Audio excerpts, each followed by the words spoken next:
and now you said no, In Bloom. The In Bloom video is like it's the beginning of an answer to all that, even to MTV or to the whole video universe. I'm not really sure because I'm not really opposed to videos. I don't hate them. Sometimes they're fun to do. Especially that video was fun to do because it only took us 6 hours. Normally a video will take a whole day, just like over and over and over. We only had to listen to the song like 4 times, and it was great. It was really great to be able to do that, and it was totally spontaneous. Courtney had brought some dresses with her. She was taking them to a friend's house, or she had borrowed some dresses from a friend of hers, and so I thought, hey, let's put some dresses on and, you know, dance around in those, and that was just, you know, everything was just pretty much spontaneous. The basic idea was just to, you know, do a video that looked like it came from the early '60s or the late '50s. Well, but what about the other version that you were more with suits, you know, like that? It was done in the same day. Yeah. You just changed your clothing. Yeah, we just changed our clothing. Okay. Yeah. Oh, and you mentioned that Courtney came with those dresses, and she's recording right here. I mean, do you, by any chance, interfere with what she's doing in her work, or how much does one interferes with other works? Yeah, we get in each other's way every once in a while. Yeah, but I mean more intentional. We just like to be together all the time. Mm-hmm. You know, we're best friends. She's my best friend, and so when she's playing music, I like to listen to it and maybe suggest some things, and she does the same thing with me too.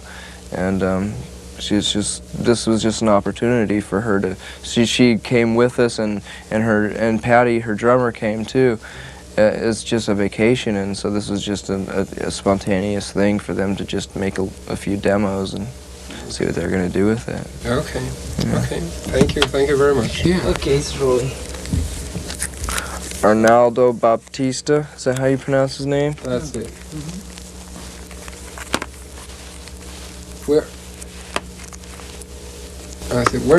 Where did you hear from them? I mean, who told you try to look for this band? My friend Bill Bartell, who is he has a record label called Gasatanka Records, and he was in White Flag, and he's friends with Red Cross. He's a very nice guy. He has a mustache, and he's a really nice guy. And he sent me a tape of the first 2 records a few weeks ago, about a month ago, and I really liked it. And he said, if you go to Brazil, you have to say to everybody that this is a great band, and I agree with him. I think this is a very influential and cool band for the time. How did it sound to you? I mean, does it have a Brazilian kind of sound on the background? Yeah, there's a lot of Latin rhythms in there in some of this music. Yeah, because they came with this idea that let's mix Brazilian rhythm and rock, and this was in the late '60s. Right. Can you sense something like typical from Brazil there? Yeah, oh definitely. There's some, I can hear the rhythm and the influence in the music a lot. I respect them so much.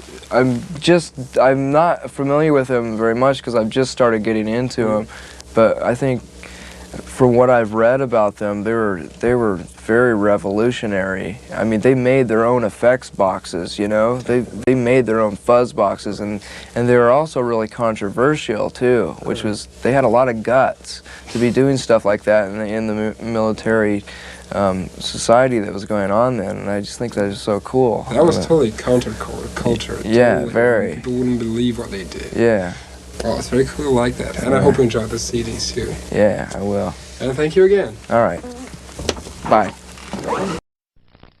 Thanks, John. I'm actually back by Axl Rose's dressing room.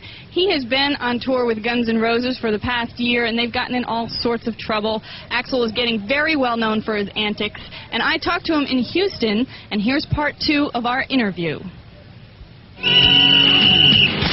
Guns N' Roses has spent the past 15 months on tour playing to sell-out crowds and being involved in more than their fair share of controversy. For starters, the band had a little trouble with punctuality, sometimes showing up 2 hours late for a concert. Axl says it took him a while to get back into the grind of touring. It was a whole change of life. You know, realizing, okay, now we're out on tour, haven't toured, been sitting on my ass at home or whatever. time been out, you know, running around and rocking out, and had to basically like change my whole life in order to be able to keep doing this. And so, you know, you'd do a show and then you'd be shot, you know, where you'd be kind of like shot for 3 weeks, but no, you got a show tomorrow. So then it'd take like all these hours of preparation, where now it doesn't take me near as long to be ready for a show.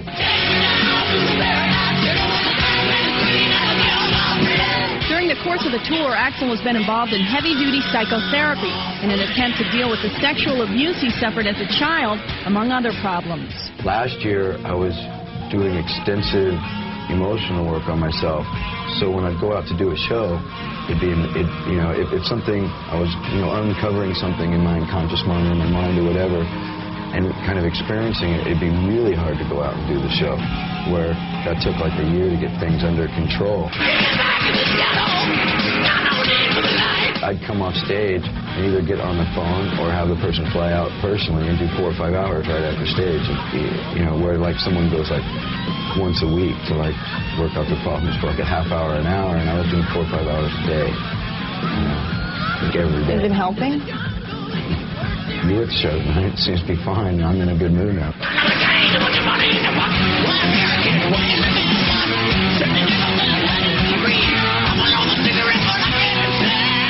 Do you feel like your fans sort of are understanding you better or take your problems seriously? I think some people are understanding, but, you know, a lot of people, you know, they want what they want, even if they understand. It's like, you know, if there's a problem on stage and you have to stop the show, they don't really care. At that point, you know, they're still upset because they didn't get satiated. They came to see something, and if, you know, there was technical difficulties in Montreal and we had to leave, and the crowd was very upset about that, you know, and they didn't really, like, take the time to, like, think about what went wrong for us. You know, that's kind of hard to take sometimes, and I don't feel responsible for that. The ensuing riot in Montreal started after Axl walked off stage and stopped the concert because of a problem with their PA system. Axl says they've been having technical problems the whole tour, and it was damaging his voice. So basically, I was having to, like, sing over 150 kilowatts of sound or something. I didn't do major damage to my vocal cords, but I did enough that if I sang any more under those conditions, I wouldn't be singing. So in order to hear myself, to see if I'm on key and tell how loud or how hard I need to push to sing the song properly, I'd have to try to sing over the PA, which was impossible. All we need is just a little patience and a really good monitor man. After the riot in Montreal, the crew was able to fix the PA problem, but troubles aside, Axl feels like Guns N' Roses pulled off a major feat by putting together a stadium tour with their old friends Metallica. One of the big things I learned was that everybody had wanted this tour so bad and worked so hard to make it, to be able to do this tour, you know, Metallica through their touring and through our touring, to be able to do a stadium tour together, that we thought that when we got here, it'd just be perfect, be so cool. Well, it kind of turned out to be that, wait a minute, this is so cool that why shouldn't this be the hardest thing we've ever done?